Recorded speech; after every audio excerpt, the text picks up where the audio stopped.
जैन आज हम लोग जानेंगे ऊतक के बारे में। ऊतक क्या होता है? कोशिकाओं के समूह को ऊतक कहा जाता है। The group of cell that is called tissue. कोशिका का समूह ही ऊतक कहलाता है। तो इस ऊतक के चार भाग होते हैं, चार प्रकार का होता है ऊतक। पहला होता है पेशी ऊतक, दूसरा तंत्रिका, संयोजी व उपकला ऊतक। ऊतक के चार प्रकार के होते हैं: पेशी, तंत्रिका, संयोजी व उपकला ऊतक। जो पेशी ऊतक होता है, पेशी ऊतक से हम लोगों की मांसपेशियां बनी रहती है, इसलिए इसे हम लोग कहते हैं पेशी ऊतक। यह तीन प्रकार का होता है पेशी ऊतक। पहला होता है रेखित पेशियां। जो रेखित पेशियां होता है, यह रेखित पेशी को हम लोग ऐच्छिक पेशियां के नाम से जानते हैं। यह एक ऐसी पेशी होती है, ऐसे ऊतक होते हैं जो हमारे शरीर की हड्डी से जुड़े रहते हैं, तथा यह ऐच्छिक इनका नाम होता है। तो यह इच्छा के अनुसार काम करते हैं और अत्यधिक इनको काम करवा देंगे। जैसे हाथ की जितनी भी मांसपेशियां होंगी, पैर की मांसपेशियां होंगी, ये सब जितने मांसपेशियां हैं, इसको अत्यधिक कार्य करवा देंगे, काम इसको अधिक करवा दिया जाए तो ये लोग थक जाती हैं और मांसपेशियों में थकान होती है लैक्टिक अम्ल के कारण। तो यह रेखित पेशियां में थकान उत्पन्न हो जाती है। यह पेशियां हड्डियों से जुड़ी रहती हैं तथा निरंतर ये लोग काम नहीं कर सकती। जितना अधिक आप में क्षमता होगी उतना ही काम कर सकते हैं। यह इच्छा के अनुसार काम करती है, इसलिए इसे ऐच्छिक पेशियों के नाम से भी जाना जाता है। तो ये हो गया रेखित पेशी। रेखित पेशी हड्डियों से जुड़ी रहती है, यह हमारे इच्छा के अनुसार काम करती है। यदि अत्यधिक काम करवा दिया जाए इन पेशियों से तो इन पेशियों में थकान उत्पन्न हो जाता है। जैसे हाथ से अधिक काम करेंगे तो हाथ थक जाता है, इसमें भी कौन सी पेशी? रेखित पेशी। पैर से अधिक काम करेंगे, दौड़ देंगे ज्यादा, तो पैर की जितनी मांसपेशियां हैं थक जाएंगी, उसमें भी रेखित पेशी। दूसरा इसका भाग होता है अरेखित पेशी। इसे अनैच्छिक पेशियों के नाम से जाना जाता है। अनैच्छिक पेशी, यह जो अरेखित पेशियां होती हैं, यह हमारे शरीर के आंतरिक भागों, आंतरिक अंगों को बनाती है। जैसे लीवर, फेफड़ा, किडनी, ये सब जितने अंग हो गए, इन अंगों को बनाती है। यह बिना हमारे इच्छा का कार्य करती है।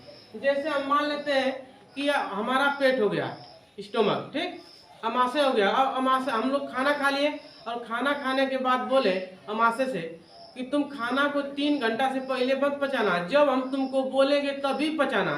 तो क्या बोलने से ये अमाशय खाना को पचाना बंद कर देगा? ऐसा तो होगा नहीं। तो खाना को पचाने के लिए अब यह अपने ही इच्छा के अनुसार काम नहीं करती। इसे हम इन पेशियों को कहते हैं अनैच्छिक पेशियां। ऐसा नहीं कि हम बोल दें लीवर को कि तुम अपना अम्ल स्राव ना करो तो लीवर अम्ल स्राव नहीं करेगा। आंत को बोल दे तुम आज छुट्टी पर रहो तो आज छुट्टी पर रहेगी, ऐसा तो है नहीं। तो इस प्रकार के पेशियों से जितने भी अंग बने रहते हैं उन पेशियों को हम लोग कहते हैं अरेखित पेशी। अरेखित पेशी से हमारे शरीर के आंतरिक अंग बने होते हैं, लीवर, किडनी, फेफड़ा। और फेफड़ा जब से हम लोग जन्मे तब से सांस ले रहे हैं, तब से सांस लिया जा रहा है, जब से जन्मे तब से। यदि हमारे इच्छा के अनुसार काम करता तो हम 2 घंटा सांस रोक लेते, आदमी को लगता कि आदमी ये मर गया है, ऐसा लगता, लेकिन होता नहीं है। यह हमारे इच्छा के अनुसार नहीं काम करता, यह अनैच्छिक होता है, बिना इच्छा का काम करता है। तो इस प्रकार की पेशी को कहेंगे अरेखित या अनैच्छिक पेशी। अगला इसी अरेखित पेशी का ही भाग होता है हद पेशी। यह स्पेशली जो हद पेशी होता है, इससे बना होता है हृदय। हृदय की जितनी भी मांसपेशियां होती हैं हद पेशी से बनी होती है और इस जिंदगी में कभी थकान वकान नहीं लेता। यदि हृदय थक जाता, आराम करने चला जाता, रक्त का पंपिंग बंद हो जाता, ब्लड का सर्कुलेशन बंद हो जाता, तो हृदय जब बंद करेगा तभी तो रक्त का सर्कुलेशन बंद होगा। जब रक्त का सर्कुलेशन ही बंद हो जाए तो आदमी की हो जाएगी मृत्यु। इसलिए जो यह पेशियां होती हैं हद पेशियां कभी भी थकती उगती नहीं है। जब इन लोगों का थकान हो जाता है हद पेशी में, तो जो ही हद पेशी थकी तो समझ लिए कि उस व्यक्ति का काम खत्म, यानी हृदय का जो कार्य है, हृदय का धड़कना वो रुक जाएगा। और हृदय की जो धड़कन की आवाज होती है उसे डब और लब के नाम से जाना जाता है। दबेगा तो डब, खुलेगा तो लब, ठीक। तो हृदय की आवाज को किसके नाम से जानेंगे? डब लब की आवाज के नाम से जानते हैं। यह हो गया हमारा पेशी ऊतक। दूसरा हम लोग देखते हैं तंत्रिका ऊतक। जो तंत्रिका ऊतक होता है, तंत्रिका ऊतक से न्यूरॉन बने होते हैं, मस्तिष्क के भाग बने होते हैं। इन मस्तिष्क के भागों में न्यूरॉन के कोशिका पाए जाते हैं, जिन्हें हम लोग तंत्रिका ऊतक कहते हैं। ये स्पेशली केवल मस्तिष्क के लिए होते हैं। इसको हम लोग जब ब्रेन पढ़ेंगे तो ब्रेन में इसको हम लोग डिटेल से पढ़ेंगे।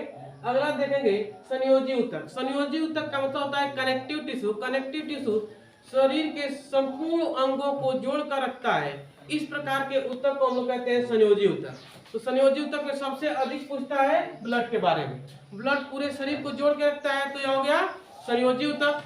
तो इस संयोजी ऊतक में आ गया ब्लड, और ब्लड से रिलेटेड होता है, इसमें पीला प्रकार का पदार्थ पाया जाता है जिसे हम लोग कहते हैं लिम्फ।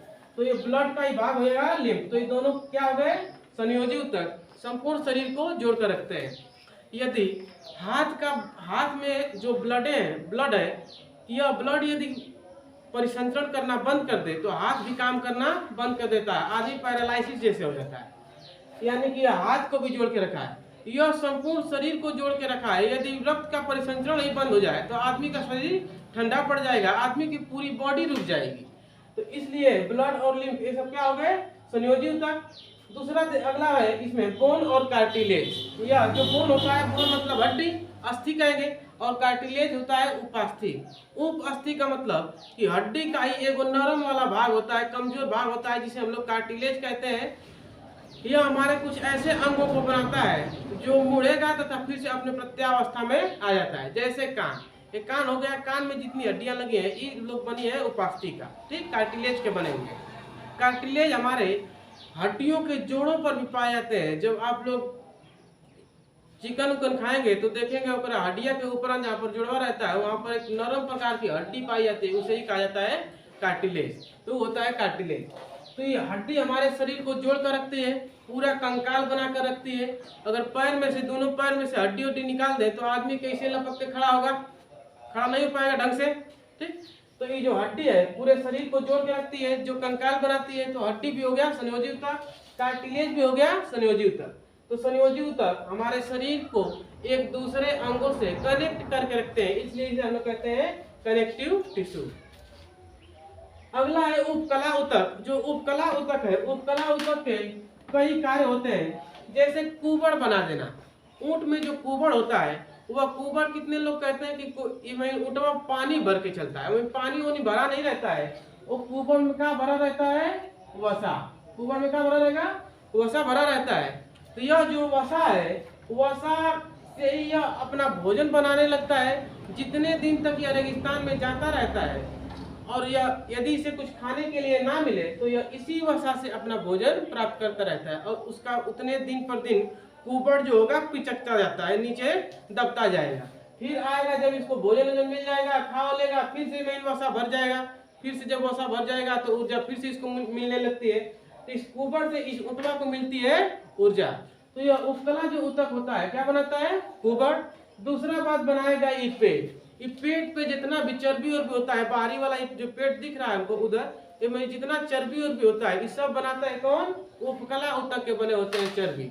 एक आध लोग का तो पेट और देखेंगे तो ये टाइप का हो जाएगा, पहले इसे सीना ऐसे, पेट यूं वैसे हो जाता है, ठीक। तो ये वाला जो पेट है निकला हुआ खिल्ली टाइप का, उसी वही वाला पेट बना रहता है उपकला ऊतक का, ठीक। तो पेट बनाता है, यह हमारे शरीर में वसा का भी निर्माण करता है। उपकला ऊतक वसा का निर्माण करता है।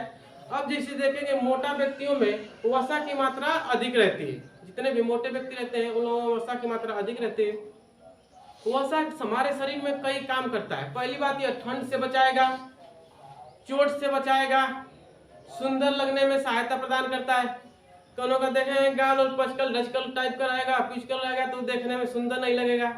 थोड़ा सा अगर में वसा भर जाएगी, ठीक है ना, हो तो वसा भर जाएगी तो देखने में सुंदर लगने लगता है।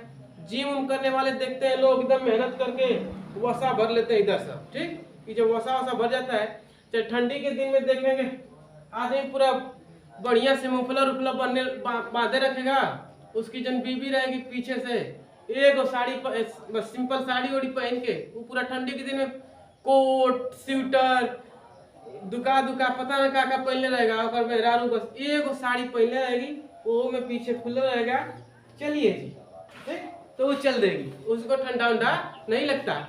क्योंकि जो महिलाएं होती हैं, महिलाओं में 40% मात्रा वसा की पुरुषों की अपेक्षा अधिक पाई जाती है, इसलिए उन लोगों में ऊर्जा की आवश्यकता अधिक होती है। जब वसा अधिक होता है तो उन लोगों को ठंड भी कम लगती है, इसीलिए देखेंगे उन लोग ठंडिया में भी झमका झमका के चलेंगे और आप पहले रहेंगे 6 गो कोट, 3 दिन का नहीले भी रहेंगे।